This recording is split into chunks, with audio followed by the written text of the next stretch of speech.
हीरे की चमक से चमकती है, इसमें कोई शक नहीं हो सकता। इधर धनबाद की राजनीति अब बदलती भी नजर आ रही है। कई पति और पत्नियों की जोड़ी लगातार सक्रिय रूप से नजर आ रही है। इनमें 3 जोड़ियों की जो चर्चा है वो भी खूब हो रही है। पहली जोड़ी है सांसद झुल्लू महतो और उनकी पत्नी सावित्री देवी की। दूसरी जोड़ी है बेरमो के विधायक अनूप सिंह और उनकी पत्नी अनुपमा सिंह की। वहीं तीसरी जोड़ी की बात करें तो झरिया की विधायक रागिनी सिंह और उनके पति पूर्व विधायक संजीव सिंह का नाम गिनाया जा रहा है। अब चलिए बात करते हैं इन जोड़ियों की गतिविधियां कैसे धीरे धीरे बढ़ती जा रही हैं।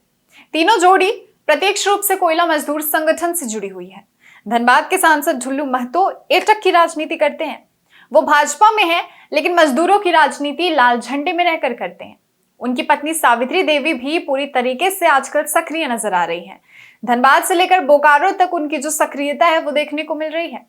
ऐसे में सांसद की अनुपस्थिति में वो कई कार्यक्रमों में हिस्सा भी लेती है और चर्चा तो ये भी हो रही है कि वो मेयर का चुनाव भी लड़ सकती है।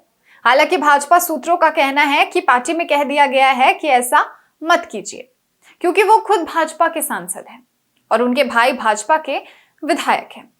खैर, सांसद झुल्लू महतो की पत्नी सावित्री देवी की राजनीतिक सक्रियता फिर से एक बार बढ़ गई है। पहले ये सक्रियता केवल धनबाद तक सीमित थी, लेकिन अब ये धीरे धीरे बोकारो जिले तक पहुंच गई है। शुक्रवार की बात करें तो सांसद खेल महोत्सव का आयोजन सिंदरी विधानसभा क्षेत्र में किया गया था। इस कार्यक्रम में मुख्य अतिथि के रूप में भाजपा सांसद झुल्लू महतो की पत्नी सावित्री देवी मौजूद थी। तो वहीं दूसरी ओर चंदन कियारी में भी इसी महोत्सव का आयोजन किया गया था, जिसमें सावित्री देवी ने भाग लिया और पूर्व मंत्री अमर कुमार बावरी के साथ खेल महोत्सव का शुभारंभ किया था। सावित्री देवी की सक्रियता धनबाद से आगे निकलकर बोकारो तक पहुंच गई है और इनकी चर्चाएं खूब हो रही हैं। वहीं अब अगर बेरमो के विधायक अनूप सिंह की बात की जाए तो अनूप सिंह की पत्नी अनुपमा सिंह को साल 2024 में धनबाद लोकसभा से कांग्रेस के टिकट पर चुनाव लड़ी थी। अभी भी वो धनबाद की राजनीति में सक्रिय हैं। जगह जगह कार्यक्रमों में वो हिस्सा लेती रहती हैं और ये कहा जा रहा है कि धनबाद के मजदूर संगठन की राजनीति में अब धीरे धीरे उनका प्रवेश होने लगा है। वैसे बेरमो के मजदूर संगठनों की राजनीति में अनूप सिंह तो पहले से ही सक्रिय है।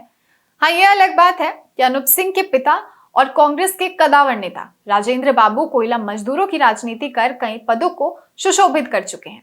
उनके निधन के बाद हुए उपचुनाव में अनूप सिंह पहली बार विधायक बने और अब उनकी सक्रियता लगातार बढ़ रही है। इधर अनूप सिंह धनबाद में सक्रिय रह रहे हैं और अपनी सक्रियता बढ़ा रहे हैं, तो वहीं सांसद झुल्लू महतो बोकारो में सक्रिय हो गए हैं और इसी वजह से दोनों की जो राजनीतिक टकराव है वो भी होते रहते हैं अक्सर। अब अगर बात की जाए सिंह मेंशन की तो सूर्यदेव सिंह के बेटे पूर्व विधायक संजीव सिंह 8 साल से ज्यादा समय के बाद अपने चचेरे भाई कांग्रेस नेता नीरज सिंह हत्याकांड में बरी होकर जेल से बाहर आए हैं। उनके जेल में रहते हुए उनकी पत्नी रागिनी सिंह ने भाजपा सहित मजदूर संगठन की राजनीति की और नतीजा हुआ कि साल 2024 के विधानसभा चुनाव में वो अपनी गोतनी पूर्णिमा नीरज को हराकर विधायक भी बनी। अब संजीव सिंह क्योंकि जेल से बाहर आ गए हैं और उनमें भी राजनीतिक महत्वाकांक्षाएं हिलोर मार रही हैं, तो समझा जा रहा है कि संजीव सिंह अब मजदूर संगठन की डोर पकड़कर आगे की राजनीति करेंगे। वैसे भी मजदूर संगठनों की राजनीति कोयलांचल में मजबूती का आधार होता है। राजनीतिक विशेषज्ञों का मानना है कि कोयलांचल की राजनीति अब बदल रही है। पति पत्नियों की जोड़ी की धमक भी इसमें बढ़ती हुई नजर आ रही है। फिलहाल के लिए खबर में इतना ही। मैं थी आपके साथ प्रियंका सिंह और आप देख रहे थे द न्यूज़ पोस्ट।